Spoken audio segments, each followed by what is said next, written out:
I don't think you can really say this movie has a happy ending. It has an ending, No, I but it's mean, a happy ending. exactly. Norman gets caught. I guess that's the silver lining here. Welcome to the Crooked Table Podcast, where we discuss the world of film from a fresh angle. And now your host, Robert Yaniz Jr. Welcome to the Crooked Table Podcast. This is Rob. This is the show where we talk to fans and critics alike, really democratizing the film criticism community, and have a guest on every episode to talk about a film that really impacted him or her and kind of shaped their subjective view of film. You know, I'm of the mindset that art is any art of any kind, but in this case, obviously, cinema is very dependent on perspective, and everyone comes at film, the world of film, from a fresh angle, as our show tries to endorse. So this episode, I'm joined by Rodrick Colbert. So Rodrick, good to have you on the show. Welcome to the Crooked Table Podcast. Thank you for having me here. So, usually this is a point where I have my guest explain a little bit about who they are, how we know each other. So why don't you introduce yourself? I guess we know each other from college. I was part of the University Film and Video Association for a number of years. I was the president and did many events together. I think you used to come to a couple of my meetings. There for the University Film Video Association, I did a lot of really fun stuff. We put together a university film fest. We did a couple of music video shows. We did a 4-hour film challenge. Did quite a few things. I was known for, when I was the president of the film club, to always have an outline of what the meeting was. That was something I was very compulsive about. So when people came to the meetings for the first time, it looked really organized. And I would always have some question at the beginning of the movie, like, who's your favorite actor? And then we would look up on YouTube a clip from that favorite actor. And people used to really like doing that. So I don't know if I did that. I probably did that when you came to my meetings. I used to do that all the time. I think so. That sounds familiar, yeah. People told me they used to enjoy that. So what are you up to these days? What are you working on that people can check out? Okay, well, certainly I'm promoting my second annual Sigmund Freud Film Festival. I have a master's degree in instructional technology, and part of that is out of the College of Education at USF. And part of that is that you do psychology. So I enjoy educational psychology, so you're always exposed to the theories of Sigmund Freud, which I was exposed to all my life because I have a late stepmother who was a psychiatrist, and she would have books by Sigmund Freud, and they're very interesting. He's certainly a person who, a well-known personality in history, not unlike the person that we're going to be discussing for this podcast. A very large life character based on his thoughts.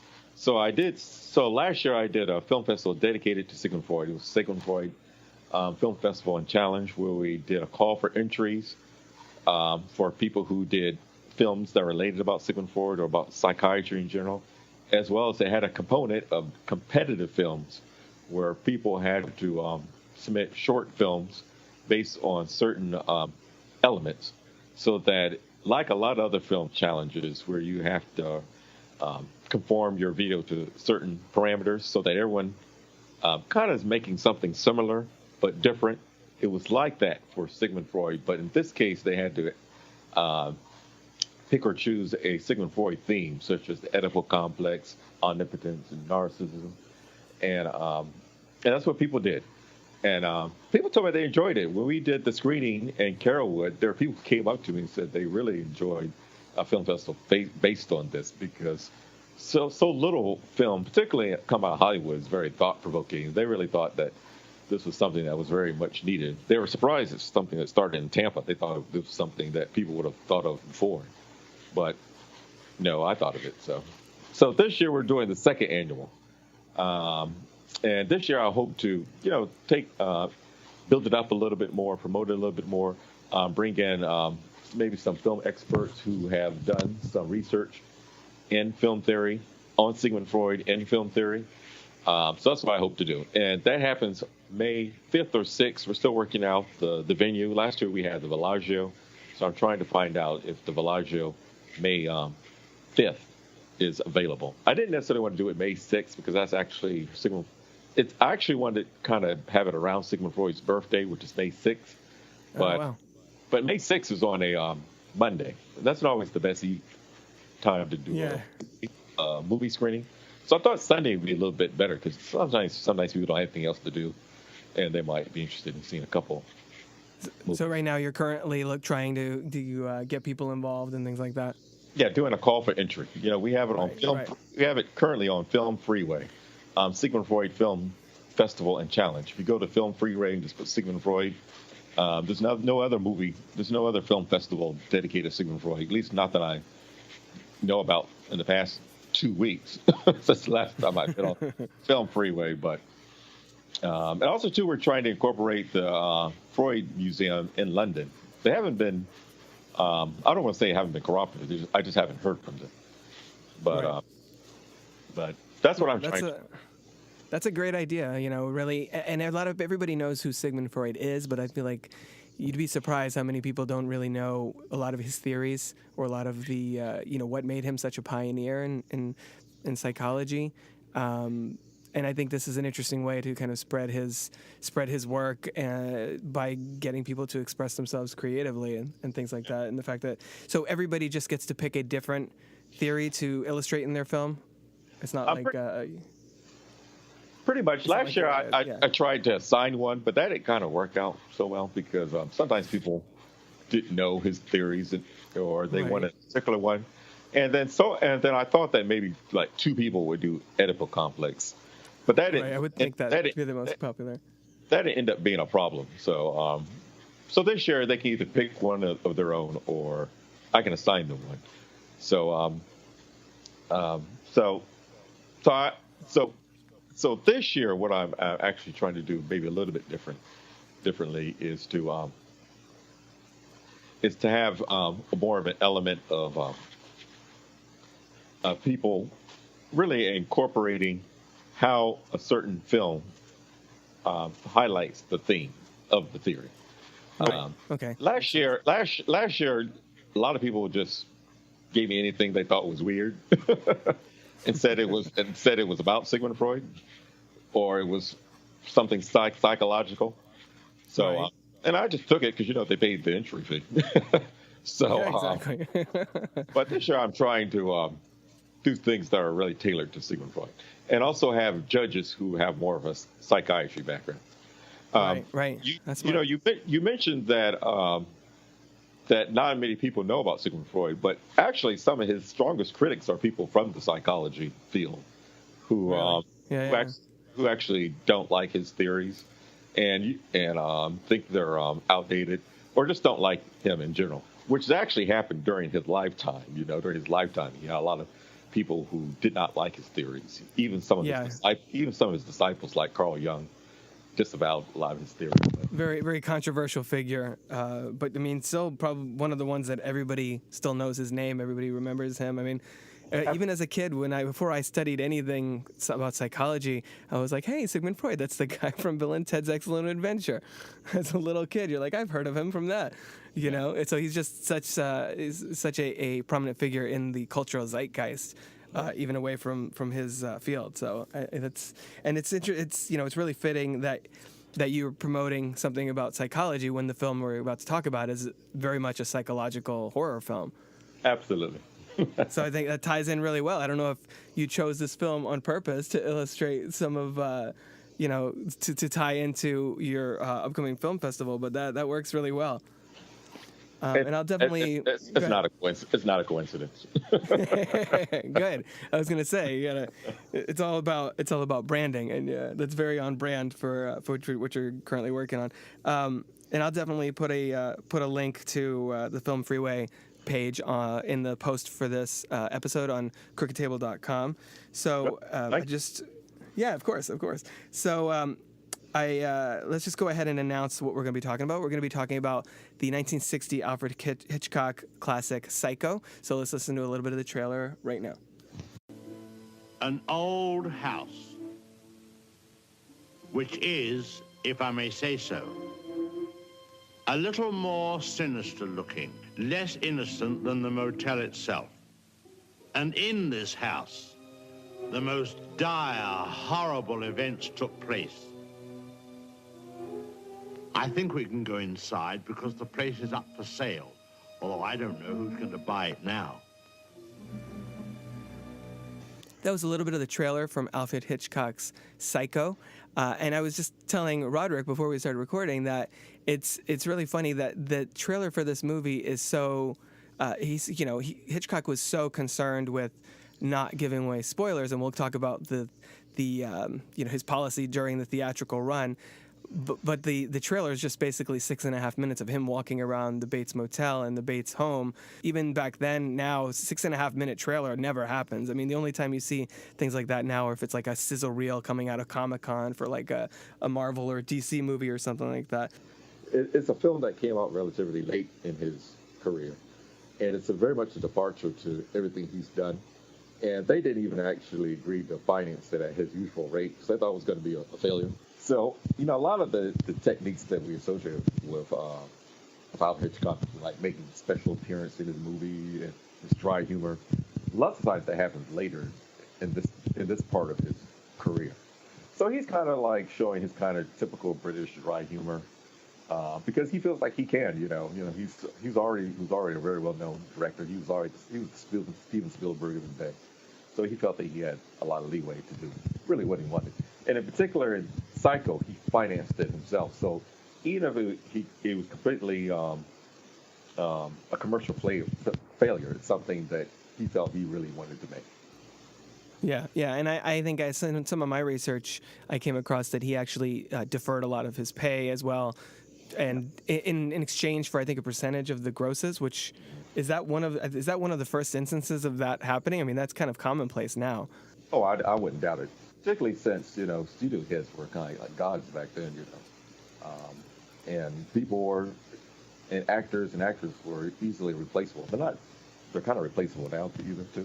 But but even back then they were, studio heads really called the shots.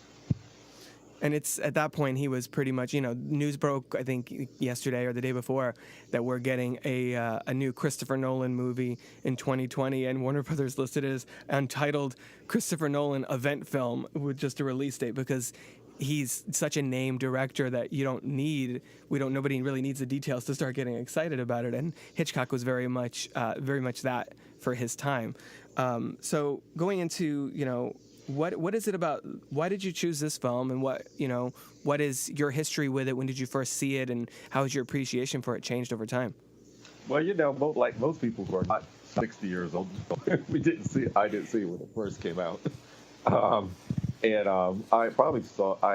believe I saw it as a teenager. I went to caught the bus downtown Tampa, went to the Tampa Theater and saw it there. That's why I saw it the first time. And most people who were there probably had already seen the movie, so they all start clapping, applauding when the shower scene was about to happen.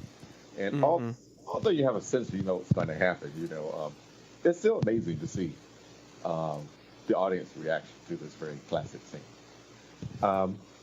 I guess my initial reaction to it is that I just thought that it was a very rich film, and it's a film unlike other cinematic classics like 2001: A Space Odyssey, what else? Close Encounters of the Third Kind, or Citizen Kane. One of those, I instantly thought that this is a movie that you have to see at least 3 times. I think any classic movie you have to see it at least 3 times. 1, just to see what the movie's about. 2, to really be able to digest it, and then the 3rd time just to let your brain go through and see it all over again, just as a regular. And then you really see the richness of the movie. I don't know if we're at the point to discuss this, but I actually think the shower scene isn't my favorite scene of the movie. It's certainly it's certainly a very powerful scene in the movie, and it's most noteworthy. But my favorite actual scene of the movie is actually towards the end, where you find out the truth about Mother. And the light just flashes through the whole scene. I just think that's just a master of storytelling. And I think, since film is the language of vision, it's an unspoken language, just what I think Alfred Hitchcock is unconsciously telling us that this is when the whole story is really coming to life, when she hits that lamp in the cellar and the lamp flooded with light. And I remember seeing that for the very first time when I saw it all those years ago, and I just thought that that's the master. That's how he is such a master of suspense.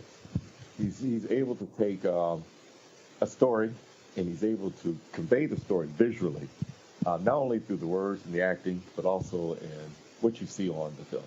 He's a true visual storyteller. I think that's why his legacy endures, because he was the master of that. And as an African American, I don't use that word master lightly.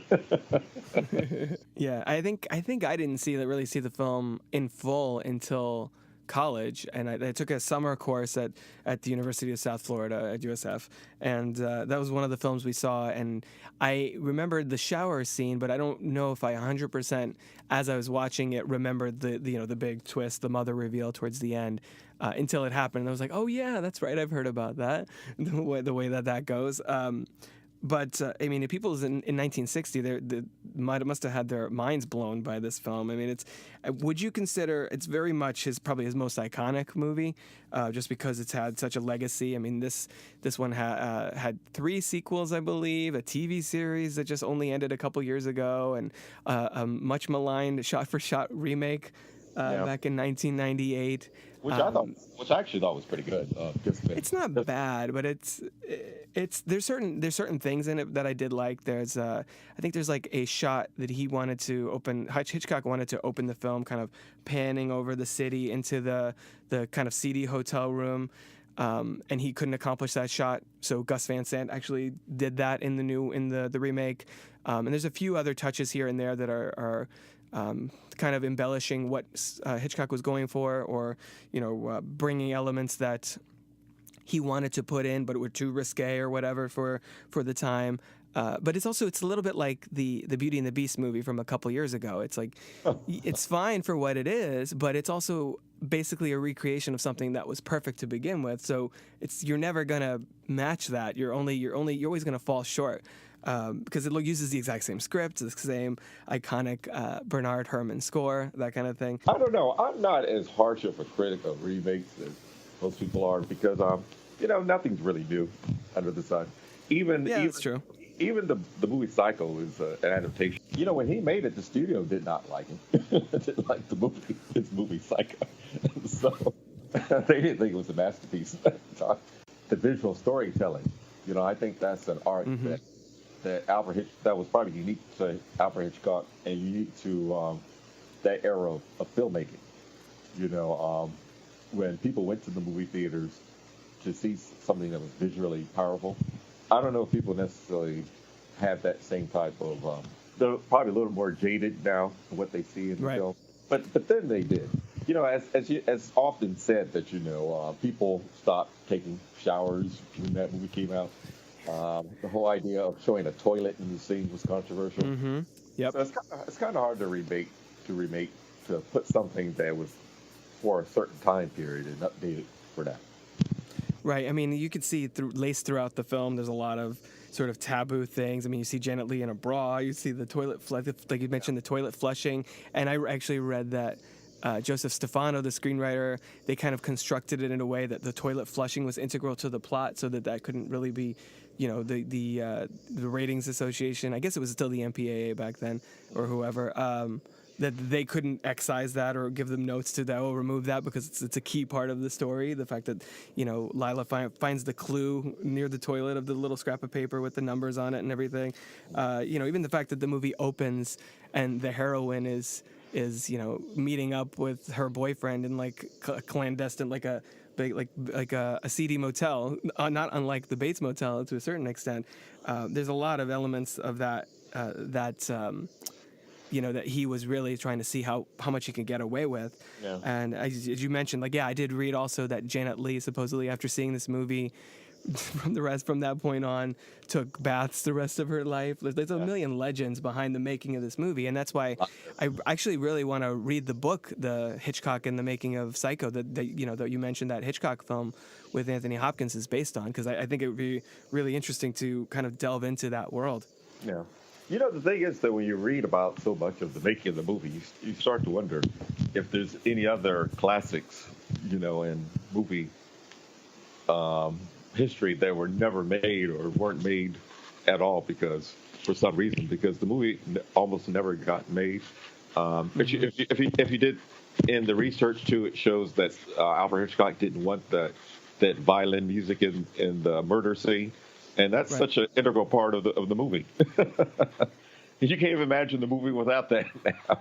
But he didn't originally want it in there. It was supposed to be silent, I remember he mentioned. And then later on, he credited Bernard Herrmann for, I think he said 30% of the success of the film, which is a big deal, because it seems like Hitchcock was very much an egotist in a lot of ways. And, there's always, of course, all this, in the decades since, all these stories that come out about how he treated his actresses. And now, of course, that's very, frowned upon, and it's very controversial in a certain way. What are your thoughts about kind of the methods that he went with in order to achieve the desired result of the film?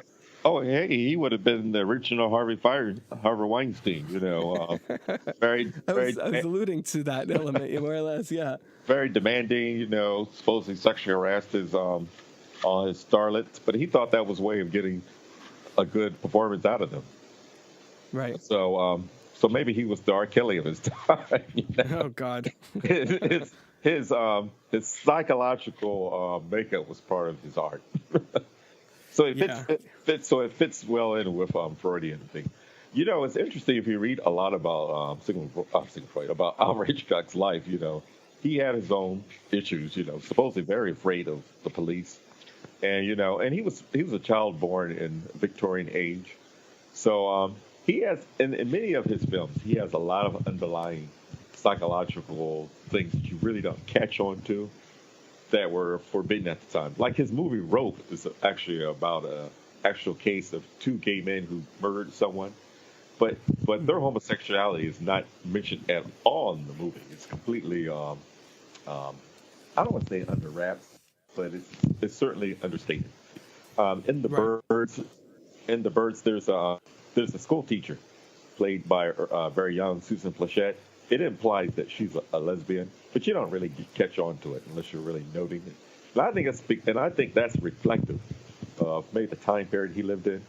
And for sure. And I think that kind of repression probably made him a much better filmmaker, because he had to push the envelope. When I always like to tell people this little segue, that when I first was a freshman in college years ago, that we had to write a freshman English essay about something that we were really interested in that was related to film. So I picked the film codes.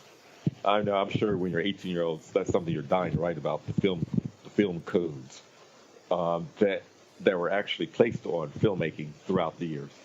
So, you have the Motion Picture of America, which is the lobby group for Hollywood, that actually tried to that was actually created to push back against all these film codes that the government put on film. One of the restrictions that a lot of the film codes put on until the really 60s is that evil could not be justified in your film. They literally would rate your film or censor your film if it had certain philosophical viewpoints. And one of the viewpoints in the early film codes was that evil could never be justified. And Alfred Hitchcock was part of filmmaking from silent films right up to early days of color film. So his filmmaking was actually part of that film code era. So he wanted to be a professional filmmaker, someone that was very successful at what he did, but he also wanted to push the envelope. So I think that's a lot of what he did in filmmaking, because he wanted to explore certain things, and he knew that the audience would catch on to it unconsciously. And I think that's probably why he's such enduring as a well-known filmmaker, because when you watch a lot of his films, they have a lot of richness. I know we're talking about Psycho, but in the No. It bears a wider discussion of Hitchcock. but I know in the birds, to me, it's just a lot more blatant in the birds. You know how there's scenes where the birds are judging people, the way they attack the city. You know, the actress when she comes in and she's like this interloper and she's not accepted by the community where she is, and then the birds start attacking. You know, I don't think that people think this way when they're making films because they lack the same literary context that he lived in. So, and I think that's why his style of filmmaking is difficult to reproduce. And I think that's even true in Psycho. You know, in terms of, a lot of his film techniques in Psycho, where he shoots, from above, the jump scares, which were, I don't know if Alfred Hitchcock pioneered the jump scare. I'm not willing to say that without doing more research, but certainly. Well, a lot of people kind of consider this. A lot of people very much consider, I think, Psycho kind of the first slasher film in a way. Oh yeah, there were thrillers, there were horror films like that, but without this film, and in my research, I even came across John Carpenter was very influenced by this when he did Halloween. Without this film, there wouldn't be Halloween. There wouldn't be that whole breakout of the slasher movies in the 80s and things like that has kind of cycled around every decade or so in Hollywood as like a major trend in the genre. I think that's probably, I wouldn't be surprised if if this was one of the first films to at least, if not create the jump scare, at least popularize it. Yeah, and also Brian De Palma and M. Night Shyamalan were definitely big. I've always stated they're big influence of Alfred Hitchcock. Oh, yeah. I don't think you can be a filmmaker and not be influenced by Alfred Hitchcock because every film is probably based on a film that he has made. Right. Well, after this, you mentioned Shyamalan right after The Sixth Sense. Whether it's just the kind of atmosphere of that film or the big twist. Every time a horror film comes out like that has that certain level of craft to it. Yeah. Inevitably, the Hitchcock comparisons follow, and that's something that's kind of dogged Shyamalan a lot of his career is that he's been more inconsistent than I think Hitchcock was in his time. Just from the beginning of the movie, you were talking about like a lot of how his purpose and a lot of what he's saying is really kind of baked into the film on an unconscious level. Just from the very beginning with the Bernard Herrmann score, which is all strings, and the way that the credits kind of break apart and it's very chaotic. It's already kind of trying to create this kind of disorienting effect on the viewers. Even to his deliberate use of black and white. He did Vertigo, I think, a couple years before this, which was in color. So part of it was, from what I read, part of it was that he was trying to keep the budget low to have this be a low budget, high quality film, and putting the emphasis on the story and the performances and the art of what he was trying to do, rather than infusing a lot of money into it. But part of it's that, but also I think this is another way that the remake doesn't live up to it, is that the black and white really lends a lot to the film as far as the kind of overwhelming sense of dread that you feel right from the very beginning. Yeah, I would agree. Also, too, there's an interesting YouTuber who does nothing but film analysis. I think he's some film professor, and he actually looks at Psycho as kind of this story of good versus evil. The fact that, the character at the beginning and how that, even within that context of a film code, he's still kind of not really justifying evil because, she does get murdered at the end. She doesn't get away. Right, that's a good point. That's a good point. And what's interesting when he analyzes that movie, he talks about how the little shifts in the filmmaking, the cop that pulls her over and he looks at her through the mirror. He has these really dark, menacing sunglasses. And you can imagine that probably looked really weird in the cinema of 1960, probably very foreboding. Probably nothing meant you would raise your eyebrow nowadays when you're watching something on a video on your phone or on your computer screen. But certainly in a movie here in 1960, it probably was a lot more menacing. And then as she's driving along, as the suite is being played, and it turns from day to night, and then she approaches the Bates Motel, and it's already night and it's raining. It really sets the mood that evil is about to happen. I think in watching it again, it really struck me how much the film is illustrating that the deck is really stacked against Marion. Like, as it's going along, like her boss spots her, and she makes all these mistakes along the way because she's not like she's not an expert thief. This is very much a kind of spur of the moment, spontaneous. I'm going to take this money and have a life with my boyfriend and kind of get us out of this predicament that we're stuck in. Because the film really goes to great lengths to illustrate the stakes from the beginning. Like, we're together, but we can't get together because I'm in financial straits, and how are we going to figure this out? In that one scene that he accomplishes so much, and because really the first half of the film is all about Marion, as it progresses, you can start seeing her get herself in deeper and deeper and deeper. And one of the things that I really love is the way that while she's driving, we have the voiceover of her imagining all the conversations happening, and like kind of in the aftermath of her running away. I love that. That's one of my favorite touches that he pulls here. Yeah. In many places, some people I've read felt that that's kind of like moralizing, just a justification of the moralizing that happens in her head, as well as the voices that happen from the mother that you hear later on. Which is actually pretty interesting to look at.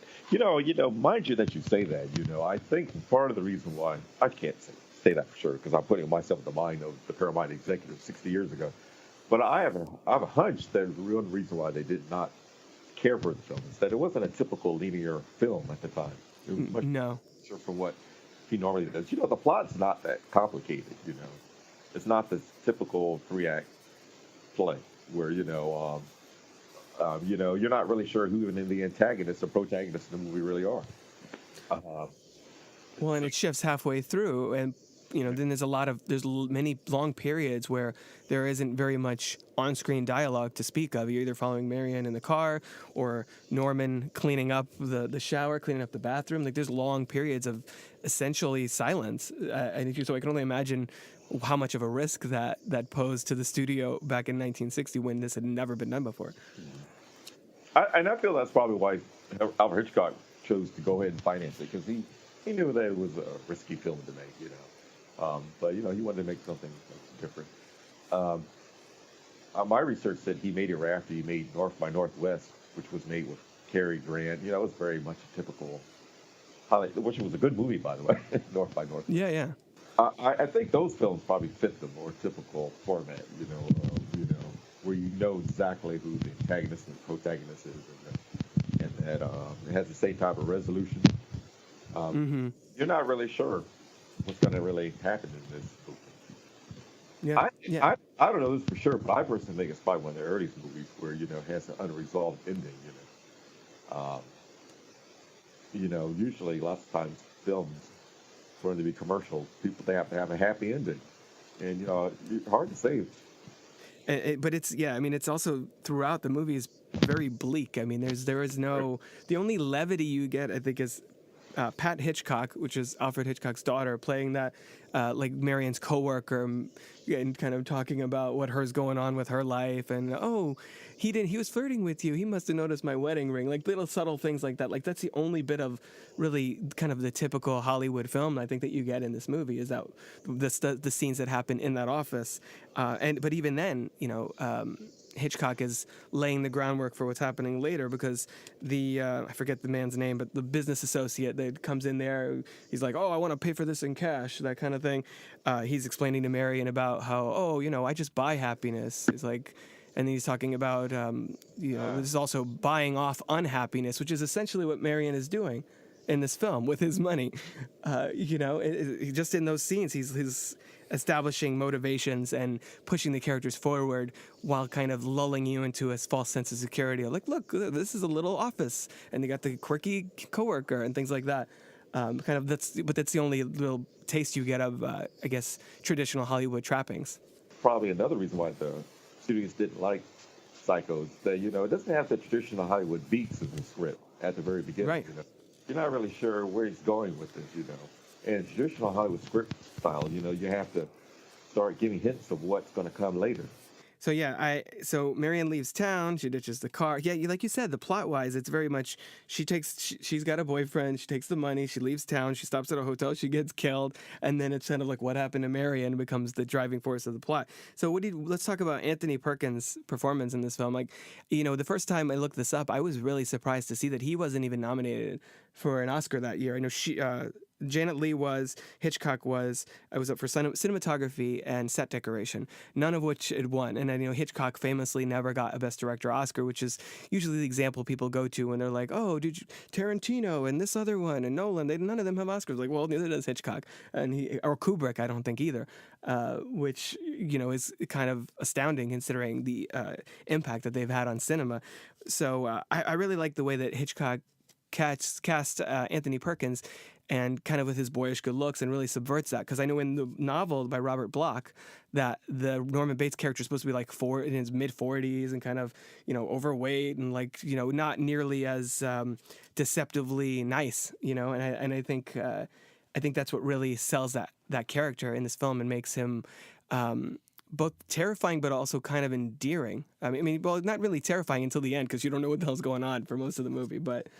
He wasn't that well known at the time when he was cast, but like you said, Alfred Hitchcock thought that he could pull off that type of role, and to speak to the fact that Alfred Hitchcock never won any Academy Awards because even back then, winning an Academy Award was very political. You had to be like a Hollywood insider, someone that knew how to snooze the system, kind of like the Coen brothers. They're very Hollywood, but I think that in terms of some of the characters that the acting that takes place in a lot of Alfred Hitchcock movies, I think that he's able to really elicit the type of performance out of the characters by the fact that his storyboards were notoriously, no pun intended, because that's one of my favorite movies.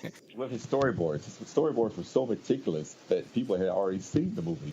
Yeah, no, I think and that attention to detail really comes across on the screen. One of my favorite scenes in the movie, you mentioned early on that your favorite scene is like the big reveal and the way that happens with the slow creaking of the chair turning around and the light kind of swinging. One of my favorite scenes is just probably the most dialogue-heavy scene in the film is the parlor scene with Marion and Norman, where they're having the whole conversation about his mother and the boy's best friend is his mother, a classic line. And there's so much subtlety that happens in their interactions in the hotel or in the motel before the murder even takes place. I mean, you have the moment where she says she's from Los Angeles and he seems kind of titillated by that, hesitates and grabs the cabin 1 key. Obviously because of the peephole, and when she's talking about he's giving her a tour of the room, and she's like, oh, this is the the desk, this is the bed, this is the and he like hesitates to say bathroom, which makes me wonder how many women has he murdered in this shower? Like, is this a pattern that repeats itself over and over again? I mean, we learn by the end of the film that there are at least 2 other missing girls in this town that have just disappeared, and presumably the mother confessed to those. There's just a lot of little details as far as the taxidermy theme and him comparing, my mom said my mother is as harmless as one of those stuffed birds. Yeah. Obvious foreshadowing. I love the way he goes from very genial and welcoming and kind of shy because he's talking to this to a beautiful woman, and to sort of getting irritated and getting like there's like this undercurrent of rage kind of simmering when she brings up, why don't you send your mother someplace, and that his reaction to that. I really found that scene's always one of the ones that I find the most compelling, and I think is one of the best arguments for why Perkins made such an impact in this role. Yeah, well, it makes you think that what was going on in his mind while this was happening. If these were real characters, in many sense, I guess this is where our Freudian psychologist is going to chime in, because you have the fact that you're thinking in the back of your mind that this man is very mentally disturbed, and that when he sees an attractive woman, he gets these voices in his head. That's why I think sometimes the richness of really good movies is seeing them more than once, because then when you go back and see it, you probably think, that's probably what he is probably thinking. And that will actually makes you a better filmmaker because that you're trying to convey that type of emotion on screen through the actors acting. That's probably what's going on in his head, and I think that's what creates the suspense. And in many ways, I think that the reason why Alfred Hitchcock is able to do that is because I think he personally is sexually impressed. He's probably thinking of his own. What I would be doing if I were president of a woman that I wanted to kill? How would you behave? So, I often read too that it really had a big influence on people going to the field of abnormal behavior, psychologists of abnormal behavior. Based on this movie, that became a very popular interest. People wanted to look into the lives of serial killers. All these other macabre people who do crime.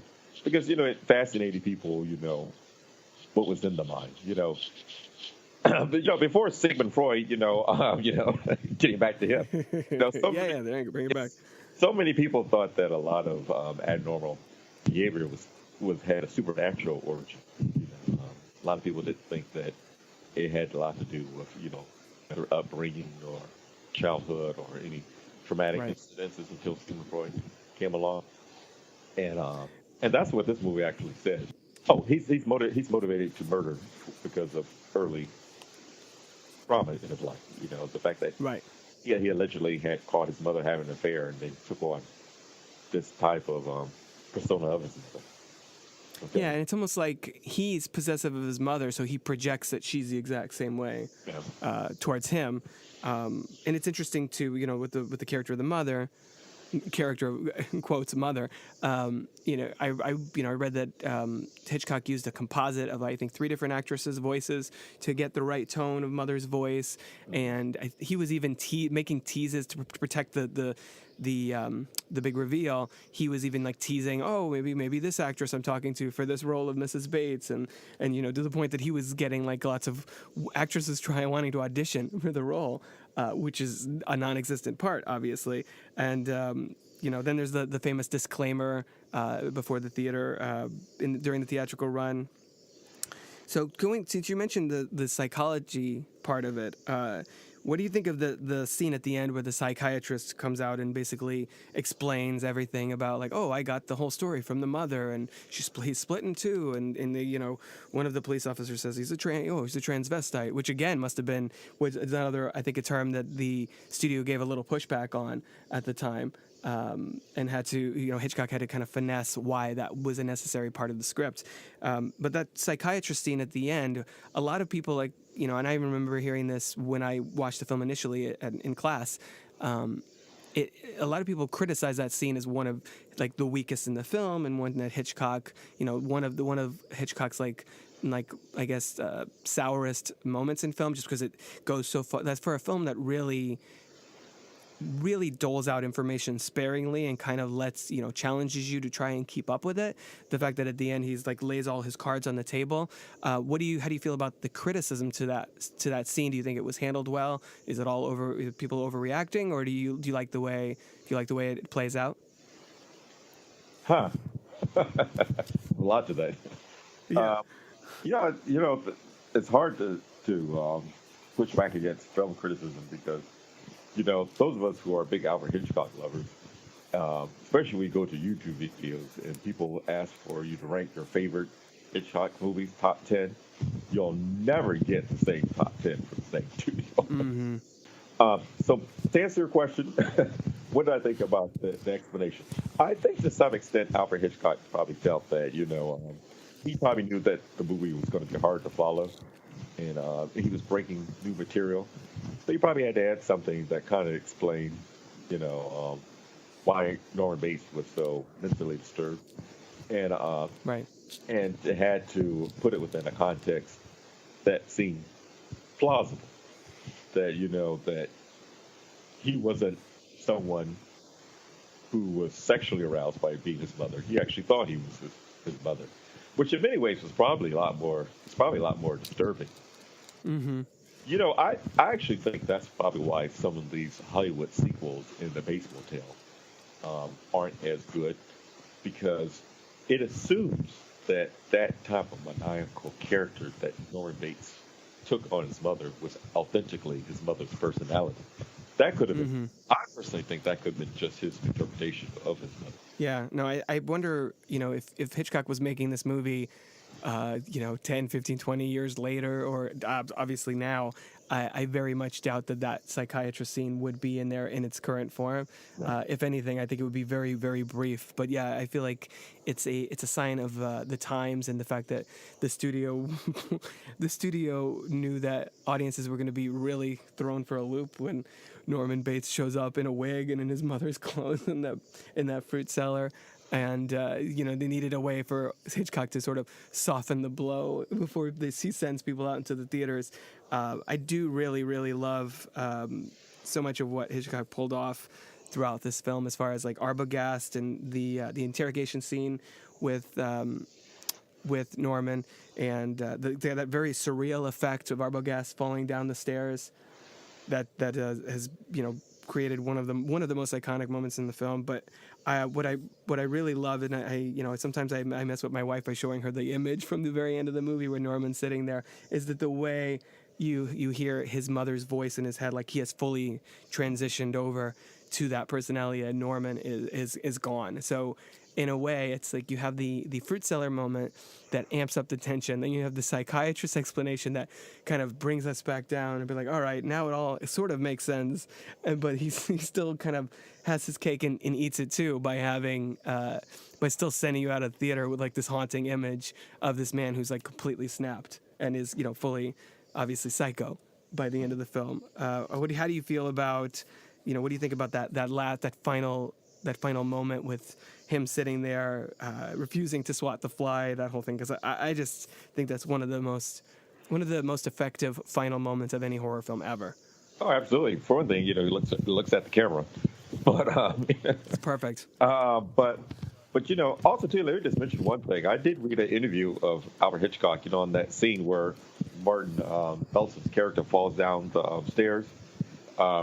He shot that from the perspective of the actors, but the ending of the movie, I personally often think that any filmmaker, I don't know if it's a student, I don't care if it's a student filmmaking making their first film at the time, or Steven Spielberg, is that you always want your final part of your movie to have leave some type of impression on the viewers. I just think that the impression he wanted to leave is that this could be anybody who has this type of psychosis and he's just repressing it. So, and that's probably a lot more scary to people that, other than the supernatural, this person has agreed that he's going to just cloak he's going to just disguise his psychosis. And you all, the viewers, should be scared of that. I think that's Oh yeah. He's hiding it well. Yep. So before we wrap up, is there anything specific about the film that you wanted to mention? I think we kind of touched on most of my notes.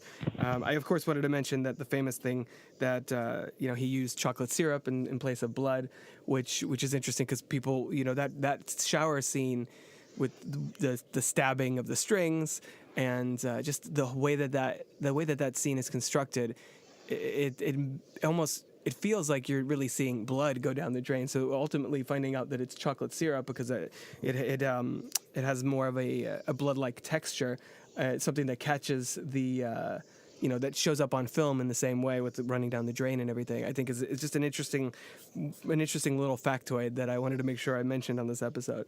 Is there anything else that you want to throw out there? I think the contribution of Psycho to film is how rich any movie could be.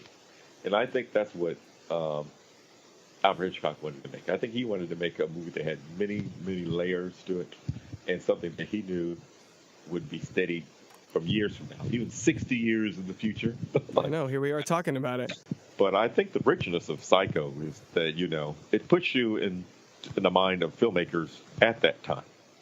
And you start to think, boy, this movie must have really jarred people. And I can't think of any movie now or that comes out now, 2019, or any other movie, except for maybe with Star Wars, that makes people think, wow, this must have been a very powerful movie at the time. Yeah, it was very much a cultural phenomenon and insanely ahead of its time. I mean, like as you said, we're here now almost 60 years later, still talking about it and dissecting it and marveling at everything he accomplished. So very much I agree with you on that. Yeah. And if you're listening to this podcast, you're obviously a fan of movies, and so you should have seen Psycho already. If you haven't, we'd heartily recommend you check it out, as well as some of the other Hitchcock films that Rodrick mentioned. So before we say goodbye, Rodrick, where can people find you on the internet if they want to connect with you and follow up with what you're involved with these days? Well, I have a website. It's my name, Rodrick ZX. So it's RODRICKZX .com or .wordpress.com. Well, Rodrick, thank you so much for coming on the Crooked Table podcast. This was actually one of my favorite movies as well. So I'm glad we got a chance to talk about it. Absolutely.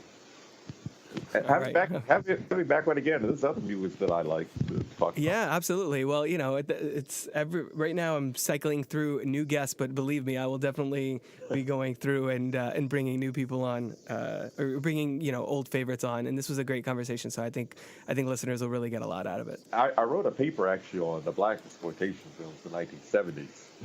So really, that'd be interesting to see. If you want to talk about that, let me know.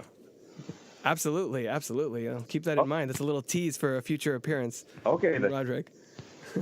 All right, man. Thank you very much. Thanks so much. If you're interested in joining me on the show to chat about one of your favorite films, head on over to crookedtable.com/guest. Or you can consider supporting the show at patreon.com/crookedtable. Of course, you can always find more podcasts, reviews, videos, and other movie-related goodies over at crookedtable.com. Until next time, this has been the Crooked Table Podcast, and I've been Rob. This has been a production of crookedtable.com. All rights reserved. CROOKED.